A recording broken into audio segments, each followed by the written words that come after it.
Hi నమస్తే అండి. STV ప్రేక్షకులందరికీ గుడ్ మార్నింగ్. ఈరోజు మనము ఒక లెజెండరీ పర్సనాలిటీని మీకు ఇంట్రడ్యూస్ చేస్తున్నాం. సో అతను ఎవరు ఏంటి అనేది మీకు చాలా ఎక్సైటింగ్గా ఉంది కదా. సో ఈరోజు మాస్టర్ అథ్లెటిక్ స్పోర్ట్స్లో ఎంతో ఘనకీర్తిని సంపాదించుకున్నటువంటి అతను, అలాగే ఎన్నో పథకాలు సాధించి ఘనకీర్తిని తీసుకొచ్చినటువంటి మన పాండురంగారెడ్డి గారి ఇంట్లో మనం ఇప్పుడు ఉన్నాము. సో వారితో కాస్త ముఖాముఖిని కొనసాగిద్దాం. సో మీ అందరికీ ఎక్స్క్లూజివ్ గా ఈ ఇంటర్వ్యూను కేవలం ఎస్టీవీ ప్రేక్షకులకు మాత్రమే మేము అందిస్తున్నాము. సో మీరు ఇది చూసి ఆనందిస్తారని అనుకుంటున్నాము.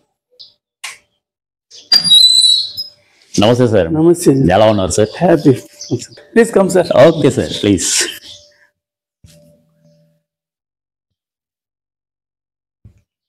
Wow, excellent sir. మీ హౌస్ సూపర్ గా ఉంది.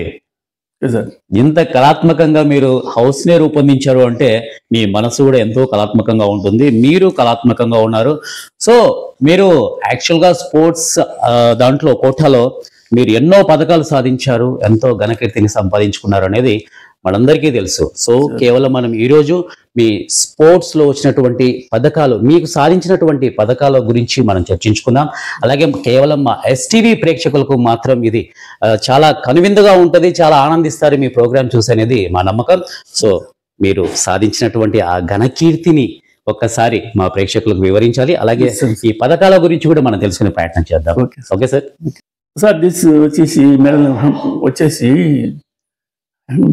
విశాఖపట్నంలో ఆల్రౌండ్ ఛాంపియన్షిప్ 2016లో ఓకే ఆల్రౌండ్ ఛాంపియన్షిప్ వచ్చాము కర్నూలు జిల్లాకి. ఓకే, దీన్ని చేసేసారు. ఏ సందర్భంలో ఇది సార్?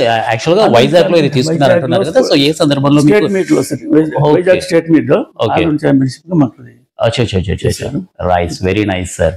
ఇంకా సార్ ఇంకా ఇవన్నీ సార్ మేము స్పోర్ట్స్ మెన్ ప్రతి చోట మెమోంటోస్ ఇవన్నీ ప్రెసిడెంట్ సెక్రటరీ తీసుకున్నప్పుడు ఆ విధంగా మాకు కూడా మెమోంటోస్ ప్రతి స్టేట్ మీట్ వల్ల మెమోంటోస్ టోటల్ ఓవరాల్ గా చూసుకుంటే అంటే మొత్తం ఫిల్ చేసేసారు సార్. ఓవరాల్ గా తీసుకుంటే ఎన్ని ఉన్నాయి పథకాలు? దాదాపుగా ఒక 30-40 పథకాలు మనం చూడొచ్చు. ఇక్కడ చూడండి ఒకసారి ఎన్ని పథకాలు అంటే వావ్. సో స్పోర్ట్స్ మొత్తం పథకాలన్నీ మీ ఇంట్లోనే ఉన్నట్టున్నాయి కదా సార్? అలాగే సార్. అది మేడం వచ్చేసి ఇల్లు సరిపోవట్లేదు అనుకుంటా. అది వచ్చేసి 2022 ఓకే గుంటూరులో వీటిలో మాకు స్పోర్ట్స్ సెకండ్ ప్లేస్ వచ్చేసి. ఓకే, ఫస్ట్ మొట్టమొదటగా ఫస్ట్ మీకు వచ్చిన పథకం ఎక్కడిది, ఎక్కడి నుంచి వచ్చింది? సో అది ఏంటి, ఎక్కడ మీరు తీసుకున్నారు, ఏ ప్లేస్ లో తీసుకున్నారు? 1993-94 లో నెల్లూరుకి వెళ్ళాం ఫస్ట్ స్టార్టింగ్ నాని. ఓకే, అక్కడ వెళ్ళిన తర్వాత అక్కడ వచ్చేసి జావలిన్ త్రో ఫస్ట్ ప్లేస్, అలాగే 1500 మీటర్స్ లాంగ్ జంప్ వీటిల్లో ప్లేస్ వచ్చాయి. రిలేలో కూడా సెకండ్ ప్లేస్ వచ్చాయి స్టార్టింగ్ అది. సో ఏ ఇయర్ మీకు? అప్పుడు ఎంత వయసు ఉంది మీకు? నాకు అప్పుడు 40 years. ఓకే. అచ్చా, 1993. సో ఫస్ట్ మెడల్ సాధించింది అప్పుడు ఆ ఇయర్ లో నెల్లూరు. ఓకే. సో ఆ పరంపర ఇక కొనసాగుతూనే వచ్చింది 30 years నుంచి. అంటే దాదాపుగా అప్పటి నుంచి 40 years నుంచి తీసుకుంటే కంటిన్యూగా మీకు ఒక 30 years స్పోర్ట్స్ లో పథకాలు సాధించే ఘనత సంపాదించి పెట్టుకున్నారనమాట. మెడల్స్, సర్టిఫికెట్స్ కూడా. ఓకే, దీనికంతా మీకు ఇన్స్పిరేషన్ ఎవరున్నారు? ఒక ఇన్స్పిరేషన్ సార్. మామూలుగా స్పోర్ట్స్ లెవర్, నేను ఒక స్పోర్ట్స్ లెవర్. ప్రతి ఏదైనా ఈవెంట్స్ జరుగుతూ ఉంటుంది, ఎట్లా చేస్తున్నారు బాగా గమనించేవాడిని. నాకు ఒక కోచ్ లేదు, ఓన్లీ నేను చూసి నేర్చుకునేవాడిని తప్పితే. ఏకలవ్య శిష్యుడు అనమాట. ఆయన శిష్యుడిని పెట్టుకొని అంటే యాక్చువల్ గా ఆయన గురువు నాకు ఇతను అని చెప్పేసి సంపాదించుకున్నాడు భగత్ అంతా. తర్వాత మీరు ఎవరు లేరు, నాకు గురువే లేరు, నాకు నేనే చేసుకున్నాను. Wow, hats up sir. మీరు మల్టీ టాలెంటెడ్ అనుకుంటాను కదా సార్. ఓవరాల్ గా తీసుకుంటే మీరు ఇప్పటి వరకు ఎన్ని పథకాలు సాధించారు? మోస్ట్లీ 120. 120 పథకాలు సాధించి పెట్టుకున్నారు. సో ఏమనిపిస్తుంది మీకు దీని మీద? అంటే ఓవరాల్ గా తీసుకుంటే ఎన్ని ఇయర్స్ లో ఈ 120 పథకాలు సాధించుకున్నారు? దాని తర్వాత మీకు ఎంత 120 పథకాలు సాధించాం కదా, సో ఇంకా ఏమన్నా మిగిలిపోయిందంటారా? మీకు ఇంకా ఏమన్నా సాధించాలి నేను లైఫ్ లో అని చెప్పేసి కూడా? నా ఏమో సార్ ఇంటర్నేషనల్ వెళ్ళాలని. ఓకే, ఛాన్సెస్ వచ్చాయి చాలా సార్లు. ఈ కరోనా అవి కొంచెం ఇబ్బంది పోలేకపోయాను, ఎందుకంటే ఏజ్ కాబట్టి. ఇప్పుడు నాకు 73 నా ఏజ్. ఎంత సార్ ఏజ్? 73. ఓకే. ఈ ఏజ్ లో అక్కడ పోయి ఇబ్బంది పడదని చెప్పి 3-4 టైమ్స్ వచ్చేసింది నాకు ఆల్రెడీ ఇంటర్నేషనల్. నేను వెళ్ళలేకపోయాను. నెక్స్ట్ అది సాధించాలను. నెక్స్ట్ ఈ సంవత్సరం అంటే నెక్స్ట్ ఈ సంవత్సరం అయిపోయింది, నెక్స్ట్ ఇయర్ కంపల్సరీ అయిపోతాను అని గ్యారంటీ. ఓకే, అదే ఆల్మోస్ట్ అది సాధించాలనే తపన మీలో ఉంది ఇంకా. తర్వాత ఇప్పుడు ఎన్ని ఇయర్స్ పట్టింది మీకు ఈ 120 పథకాలు సాధించడానికి? ఎన్ని సంవత్సరాలు పట్టింది అంటారు? 31 years సార్ కంపల్సరీ. 31 years పోయినాయి. సో ఓవరాల్ గా తీసుకుంటే మీకు ఇప్పుడు ఏదైనా ఒక దీనికి సంబంధించి ఒక స్పోర్ట్స్లో పార్టిసిపేట్ చేయాలంటే దాదాపుగా కొన్ని గంటలో లేకపోతే పర్ డేలో మీరు ప్రాక్టీస్ చేయాల్సి ఉంటుంది. సో దానికి కేవలం మీరు ఎంత టైం వెచ్చించారనమాట ఈ పథకాన్ని? ఒక పథకం సాధించాలంటే దాదాపుగా ఆ రోజంతా ప్రాక్టీస్ ఎన్ని రోజులు పడుతుంది అని చెప్పేసి కూడా ఉంటుంది కదా. సో ఎంత ప్రాక్టీస్ చేశారు మీరు దీనికి? ఎంత కృషి చేశారు దీని వెనక? దగ్గర ప్రతి సంవత్సరము 12 months కంపల్సరీ చేస్తాము. అది వచ్చేసి మనం స్టేట్ మీట్ అప్పుడు ఉపయోగించగలుగుతున్నాము. ప్రాక్టీస్ లేనిది ఎవరు అక్కడ విజయం సాధించలేరు. మేము ప్రాక్టీస్ మేము ఉంటాం కదా ప్రాక్టీస్ లేని. అలాగే జిమ్ అంటే డంబుల్స్ పెట్టుకున్నాను, అన్ని కంపల్సరీ అన్ని పెట్టుకున్నాను. పని చేసుకునేది అన్ని మా ఇంట్లోనే. Javelin throws, shot put, discuss అన్ని నా దగ్గర. సో ఇన్ని పథకాలు సాధించారు కదా, దీనికి సంబంధించి మీ ఫ్యామిలీ సపోర్ట్ ఎలా ఉండింది? ఫ్యామిలీ సపోర్ట్ చెప్పాను కదా ఇప్పుడే, మా మిస్సెస్ కూడా మాతో వచ్చేసిందంటే అంత సపోర్ట్ ఉంటే కానీ. సో చాలా మీకు ఎంకరేజ్మెంట్ అనేది ఇంట్లో లభించింది కాబట్టి దాదాపుగా 120 పథకాలు సాధించడానికి అదొక కారణం అయింది అంటారు కదా.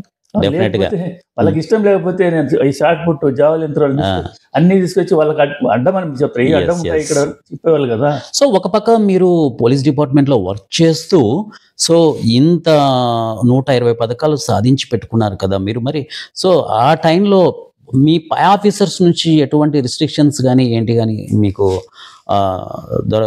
చేయలేదు కదా వాళ్ళు ఎవరు? సో అంటే మీరు ఇప్పుడు ప్రాక్టీస్ వెళ్ళడానికి టైం తీసుకుంటారు కదా, సో ఆ టైంలో ఏమైనా ఇబ్బందులు ఎదుర్కొన్నారా? వాళ్ళ సహకారం లేకపోతే మేము ఇంతవరకు ఇన్ని చేయలేము కూడా. ఎందుకంటే పోలీస్ డిపార్ట్మెంట్ ఒక కత్తి మీద సామి లెక్క ఉంటుంది. అయినా వాళ్ళు మనం ఆదరించి చూసి మన టాలెంట్ గుర్తించి ఏదైనా పర్మిషన్ ఇచ్చేవాళ్ళు.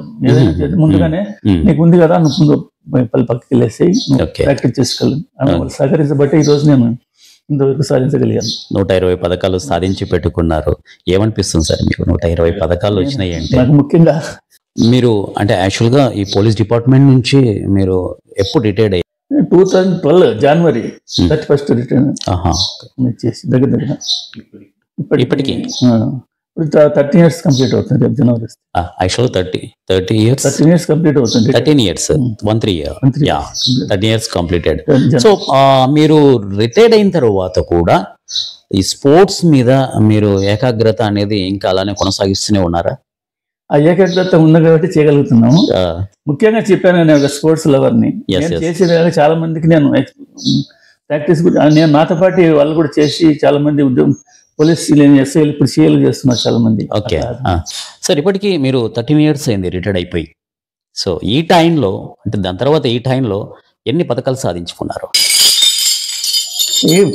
చెప్పలేము అని మీద మెడల్స్ అన్ని చేసినారు. ఓకే, వావ్ సార్, ఇన్ని పథకాలు. సో మీకు ఇంటి నిండా ఇవే సరిపోయినాయి అనుకుంటా, ఈ పథకాలు, తర్వాత మెమంటోస్, షీల్డ్స్, చాలా మొత్తం ఓవరాల్ గా తీసుకుంటే మీ ఇంటిని మొత్తం నింపి పడేశారు. దాదాపుగా మీరు స్టార్ట్ చేసిన నుంచి మీరు మొదటి నుంచి ఏదైతే షీల్డ్ సంపాదించడం స్టార్ట్ చేసేసారో ఇప్పటి వరకు 120 పథకాలు సాధించినటువంటి ఘనకీర్తి.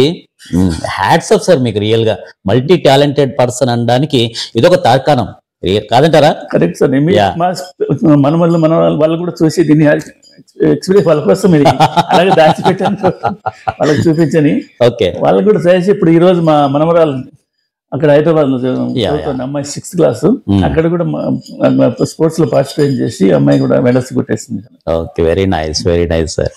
ఏమనిపిస్తుంది సార్ మీకు ఇప్పుడు ఇన్ని పథకాలు సాధించుకున్నారు, ఫ్యామిలీ సపోర్ట్ ఇంత బాగా మీకు వచ్చింది కాబట్టి, సో ఇంకా లైఫ్లో ఇంతకంటే ఎక్కువ అంటే లైఫ్ లో ఇంతకంటే ఎక్కువ సాధించగలనా, లేకపోతే వీడికి చాలా నేను ఎటు జాబ్ లో రిటైర్డ్ అయిపోయినా దీనికి కూడా రిటైర్మెంట్ తీసుకుందామా అనే ఫీలింగ్ ఏమైనా కలుగుతుందా మీకు? దీంతో రిటైర్మెంట్ చెప్తున్నారు చాలా మంది, వాళ్ళకి ఒకటే చెప్తాను నేను సమాధానం, నా ఆరోగ్యం కోసం చేస్తున్నాను కానీ మెడల్స్ సంపాదించుకొని చేసేది కానీ నా ఒపీనియన్ సంపాదించి మెడల్స్ సంపాదించేది నా అవసరం లేదు నాకు, కాకపోతే ఆరోగ్యం కోసమైనా పోతున్నాను, నా ఆరోగ్యం కోసం. సో ఇన్ని మెడల్స్ సాధించి పెట్టుకున్నారు కదా, దాదాపుగా 120 మెడల్స్ సాధించి పెట్టుకున్నారు. ఈ సుదీర్ఘ ప్రయాణంలో ఏ రోజైనా మీరు డిప్రెషన్ కానీ ఎవరి నుంచి అయినా ప్రాబ్లమ్స్ కానీ ఫేస్ చేశారా?